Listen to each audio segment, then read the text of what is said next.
ನಮಸ್ಕಾರ ರೀ ಎಲ್ರಿಗೂ. ನಾ ಇವತ್ತು ಏನು ಹೇಳಕ್ಕೆ ಹೊಂಟೀನಿ ಅಂದ್ರೆ, ನಾಳೆಗೆ RCB ಮತ್ತು ಕೋಲ್ಕತ್ತಾ ಫಸ್ಟ್ ಮ್ಯಾಚ್ ನಡೆದದ IPLದಾಗ. ಸೊ ಅದ್ರಾಗ ಏನು ಹೇಳ್ಬೇಕಲ್ಲತ್ತೀನಿ ಅಂದ್ರೆ, ನಾಳಿಂದ ಪಿಚ್ ರಿಪೋರ್ಟ್ ಏನದ, ಎಷ್ಟು ರನ್ ಹೊಡಿಬೋದು ಬ್ಯಾಟ್ಸ್ಮನ್ಗಳು, ಹಾಗೆ ಪ್ಲೇಯಿಂಗ್ 11 ಏನದ, RCB ಪ್ಲೇಯಿಂಗ್ 11 ಏನದ, ಕೋಲ್ಕತ್ತಾ ಪ್ಲೇಯಿಂಗ್ 11 ಏನದ, ಎಲ್ಲನೂ ನಾನು ನಿಮಗೆ ತಿಳಿಸ್ಕೊಡ್ಲಕ್ಕೆ ಹೊಂಟೀನಿ ಇವತ್ತು. ಸೊ ಪೈಲೆ ಹೋಗಮೇನಂದ್ರೆ ಪಿಚ್ ರಿಪೋರ್ಟ್ ಹೆಂಗದ ನೋಡಂಬ. ಪಿಚ್ ರಿಪೋರ್ಟ್ ಹೆಂಗೆ ಅದ ಹೇಳ್ಬೇಕಂದ್ರೆ, ಪಿಚ್ ಬಿ ಟೋಟಲ್ ನಾವು ಹೋದ ವರ್ಷ ಅಲ್ಲಿ ಆ ವರ್ಷ ಬಿ ನೋಡ್ಕೊತ ಹೊಂಟಿದ್ದೇವೆ. ಯಾವಾಗೂ ಇಲ್ಲೊಂದು 220, 240, 260 ರನ್ನೇ ಆಗ್ತಾವೆ ಯಾವಾಗೂ. ಅದು ಯಾಕಂದ್ರೆ ಇಲ್ಲಿ ಯಾವಾಗೂ ಏನಿರ್ತದೆ, ಫ್ಲ್ಯಾಟ್ ಪಿಚ್ ಇರ್ತದೆ. ಸೊ ಅದೇ ರೀತಿ ನಾಳೆಗೂ ಏನದ, ಫ್ಲ್ಯಾಟ್ ಪಿಚ್ಚೇ ಅದ. ಈಡನ್ ಗಾರ್ಡನ್ ಕೋಲ್ಕತ್ತಾ ಭಾಳ ಫ್ಲ್ಯಾಟ್ ಪಿಚ್ ಅದ. ಇದು ಬ್ಯಾಟ್ಸ್ಮನ್ಗಳಿಗೆ ಭಾಳ ಹೆಲ್ಪ್ ಆಗ್ತದೆ. ಅದೇ ರೀತಿ ಸೊ ಬಾಲರ್ಸ್ಗಳಿಗೂ ಹೆಲ್ಪ್ ಅದ. ಬಾಲರ್ಸ್ಗಳಿಗೆ ಹೆಲ್ಪ್ ಅದ, ಯಾರಿಗೆ ಸ್ಪಿನ್ನರ್ಸ್ಗಳಿಗೆ ಅಷ್ಟೇ ಹೆಲ್ಪ್ ಆಗ್ತದೆ. ಯಾಕಂದ್ರೆ ಅದನ್ನು ಮಿಡಿಲ್ ಓವರ್ ಅಷ್ಟೇ ಸ್ವಲ್ಪ ಬಾಲ್ ಟರ್ನ್ ಆಗಕ್ಕೆ ಸ್ಟಾರ್ಟ್ ಆಗ್ತದೆ ಮಿಡಿಲ್ ಓವರ್ದಾಗೆ. ಸೊ ಮಿಡಿಲ್ ಓವರ್ದಾಗ ಅಷ್ಟೇ ಸ್ಪಿನ್ನರ್ಸ್ಗಳಿಗೆ ಹೆಲ್ಪ್ ಆಗ್ತದೆ. ಅದರ್ವೈಸ್ ಎಂಟೈರ್ ಬ್ಯಾಟಿಂಗ್ ಸಪೋರ್ಟೇ ಅದಿದ್ದು ಪಿಚ್. ಸೊ ನಾವು ಎರಡು ಟೀಮ್ಲಿಂತ ಒಂದು ಎಷ್ಟು ಟೋಟಲ್ ಎಕ್ಸ್ಪೆಕ್ಟ್ ಮಾಡ್ಬೋದು ಅಂದ್ರೆ, ಟೋಟಲ್ ಈ ಮ್ಯಾಚ್ನ ರನ್ ಅಂದ್ರೆ ಒಂದು 400, 440 ರನ್ ಎಕ್ಸ್ಪೆಕ್ಟ್ ಮಾಡ್ಬೋದು.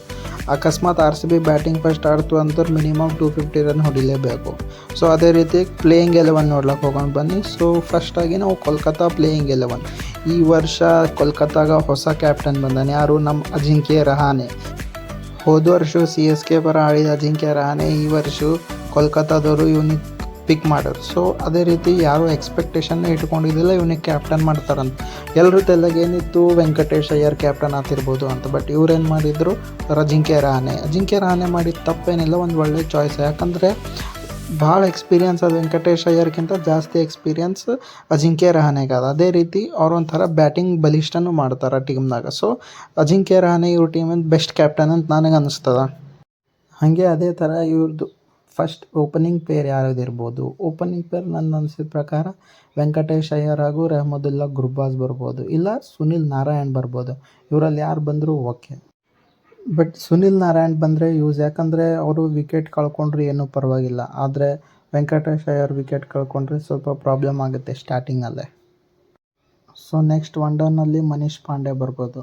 ಮನೀಶ್ ಪಾಂಡೆ ಕೂಡ ಒಬ್ಬ ಒಳ್ಳೆ ಬ್ಯಾಟ್ಸ್ಮನ್. ಅವನು ಇವಾಗಲ್ಲ, ಬಟ್ ಒನ್ ಟೈಮಲ್ಲಿ ಅವನು ಒಳ್ಳೆ ಫಾರ್ಮಲ್ಲೇ ಇದ್ದ. ಕೋಲ್ಕತ್ತಾ ಕಡೆಯಿಂದನೇ ಸ್ಟಾರ್ಟ್ ಮಾಡಿದ್ದ, ಬೆಸ್ಟ್ ಬ್ಯಾಟ್ಸ್ಮನ್. ಪ್ರತಿಯೊಂದು ಮ್ಯಾಚಲ್ಲೂ ರನ್ ಹೊಡಿತಾ ಇದ್ದ. ಅದೇ ರೀತಿ ಈ ವರ್ಷ ಪುನಃ KKRಗೆ ಬಂದಿರೋ ಕಾರಣ ಅವ್ರಿಗೆ ಥರ್ಡ್ ಡೌನ್ ಆಗಿ ಕಳಿಸಿದ್ರೆ ಒಂದು ಒಳ್ಳೆ ರನ್ಸ್ ಎಕ್ಸ್ಪೆಕ್ಟೇಷನ್ ಮಾಡ್ಬೋದು. ಅದೇ ರೀತಿ ಟೀಮ್ಗೂ ಆಸರೆ ಆಗುತ್ತೆ. ಸೊ ನೆಕ್ಸ್ಟು ಆಲ್ರೌಂಡರ್ಗಳಿಗಾಗಿ ರಿಂಕು ಸಿಂಗ್ ಬರ್ಬೋದು, ಅದೇ ರೀತಿ ಆಂದ್ರೆ ರಸಲ್ ಬರ್ಬೋದು. ಹಾಗೆ ಬಾಲರ್ಗಳಲ್ಲಿ ವರುಣ್ ಚಕ್ರವರ್ತಿ, ಆಂದ್ರೆ ನಾರ್ಕಿಯಾ, ಮಯಾಂಕ್ ಮಾರ್ಕಾಂಡೆ ಅಥವಾ ಇವ್ರ ಬದಲಾಗಿ ಬೇರೆಯವರನ್ನು ತೊಗ್ಬೋದು. ಬಟ್ KKR ಒಂಥರ ಒಂದು ಸ್ಟ್ರಾಂಗ್ ಟೀಮೇ ಕಾಣಿಸ್ತಾ ಇದೆ ಈ ಸಲ. ಸೊ ಇವಾಗ ಬೆಂಗಳೂರು ಟೀಮ್ ಬಗ್ಗೆ ನೋಡೋಣ ಬನ್ನಿ. ಸೊ ಬೆಂಗಳೂರು ಪ್ಲೇಯಿಂಗ್ 11 ಬಗ್ಗೆ ಹೇಳಬೇಕೇನೆಂದರೆ, ನನ್ನ ಮಟ್ಟಿಗೆ ಸ್ಟಾರ್ಟಿಂಗ್ ಪ್ಲೇಯಿಂಗ್ 11ನಲ್ಲಿ ಟಾಪ್ ಆರ್ಡರ್ ಬ್ಯಾಟ್ಸ್ಮನ್ ಆಗಿ ಓಪನರ್ ಆಗಿ ಫಿಲ್ ಸಾಟ್ ಹಾಗೂ ಕೊಹ್ಲಿ ಬರಬಹುದು. ಒನ್ ಡೌನಲ್ಲಿ ರಜತ್ ಪಟ್ಟಿದಾರ್ ಬರ್ಬೋದು. ಅದೇ ರೀತಿ ಅಥವಾ ದೇವದತ್ ಪಡಿಕ್ಕಲ್ ಕೂಡ ಬರ್ಬೋದು. ದೇವದತ್ ಪಡಿಕ್ಕಲ್ ಅಥವಾ ಒನ್ ಡೌನ್ ಇಲ್ಲ ಅಂದರೆ ಫೋರ್ತ್ ಬ್ಯಾಟ್ಸ್ಮನ್ ಆಗೂ ಬರ್ಬೋದು. ನೆಕ್ಸ್ಟ್ ಬರ್ಬೋದು ಫಿಫ್ತಲ್ಲಿ ಲಿಯಾಮ್ ಲಿವಿಂಗ್ಸ್ಟನ್. ಕಳೆದ ವರ್ಷ ವಿಲ್ ಜಾಕ್ಸ್ ಏನು ಆಟ ಆಡಿದ್ರು ಆ ಆಟವನ್ನೇ ಈ ವರ್ಷ ಲಿಯಾಮ್ ಲಿವಿಂಗ್ಸ್ಟನ್ ಆಡಬೇಕೆಂದು ಆಸೆ.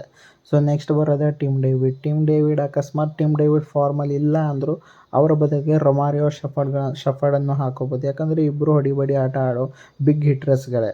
ಸೊ ಇದರಲ್ಲಿ ಏನು ಪ್ರಾಬ್ಲಮ್ ಇಲ್ಲ. ಸೊ ಟಾಪ್ 6 ಬ್ಯಾಟ್ಸ್ಮನ್ ಹೀಗಿರುತ್ತೆ. ನೆಕ್ಸ್ಟ್ ಬರೋದು ಬಾಲರ್ಸ್ಗಳನ್ನು ನೋಡಬೇಕಾದ್ರೆ ನಮ್ಮಲ್ಲಿ 5 ಜನ ಇರೋರು. ಅವ್ರು ಯಾರಂದರೆ ಭುವನೇಶ್ವರ್ ಕುಮಾರ್, ಹ್ಯಾಸಲ್ವುಡ್, ಯಶ್ ದಯಾಲ್, ಕೃನಾಲ್ ಪಾಂಡೆ, ಪಿಯೂಷ್ ಶರ್ಮಾ. ಇವರಲ್ಲಿ ಇಬ್ಬರು ಸ್ಪಿನ್ನರ್ಗಳಾದರೆ 3 ಪೇಸರ್ಸ್ಗಳು.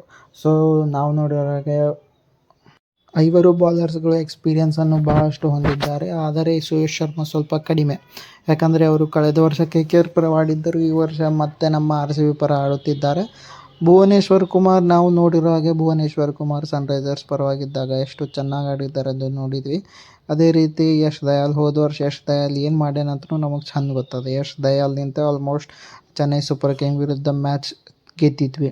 ಅದೇ ರೀತಿ ಹ್ಯಾಸಲ್ವುಡ್ ಕೂಡ 2023 ನಮ್ಮ ಟೀಮ್ನಲ್ಲಿ ಆಡಿದ್ದನು, ಮತ್ತೆ ರಿಲೀಸ್ ಆಗಿ ಮತ್ತೆ RCBಗೆ ಬಂದಿದ್ದಾನೆ. ಇವನು ಒಳ್ಳೆ ಬೆಸ್ಟ್ ಬಾಲರ್. ಕೃನಾಲ್ ಪಾಂಡೆ ಅಂತೂ ಒಳ್ಳೆ ಆಲ್ರೌಂಡರ್. ಆ ಕಡೆ ಬ್ಯಾಟಿಂಗ್ನೂ ಆಡಬಲ್ಲ, ಈ ಕಡೆ ಬಾಲಿಂಗ್ನೂ ಹಾಕಬಲ್ಲ. ಸೊ ಓವರಾಲ್ RCB ಕೂಡ ಭಾಳಷ್ಟು ಸ್ಟ್ರಾಂಗ್ ಇದೆ. ಸೊ ಇವರಲ್ಲಿ ಇಬ್ಬರು ಯಾರು ಗೆದ್ದಿದ್ದಾರೆ ಎಂಬುದೇ ಭಾಳ ಕನ್ಫ್ಯೂಸ್ ಆಗಿದೆ. ಯಾಕಂದರೆ ಇಬ್ಬರು ಸ್ಟ್ರಾಂಗ್ ಟೀಮ್. ನನ್ನ ಪ್ರಕಾರ ಆರ್ ಸಿ ಬಿನೇ ಗೆದಿಬೇಕು. ಯಾಕಂದರೆ ನಾವು ಬೆಂಗಳೂರದವ್ರಲ್ವಾ, ಸೊ ಕರ್ನಾಟಕದವರು. ಸೊ ಆರ್ ಸಿ ಬಿನೇ ಗೆಲ್ಲಬೇಕು, ಆರ್ ಸಿ ಬಿನೇ ಗೆಲ್ಲಿ, ಜೈ ಆರ್ ಸಿ ಬಿ.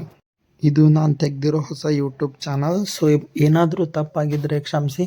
ಎಲ್ಲರೂ ಪ್ಲೀಸ್ ಸಪೋರ್ಟ್ ಮಾಡಿ, ಸಬ್ಸ್ಕ್ರೈಬ್ ಮಾಡಿ.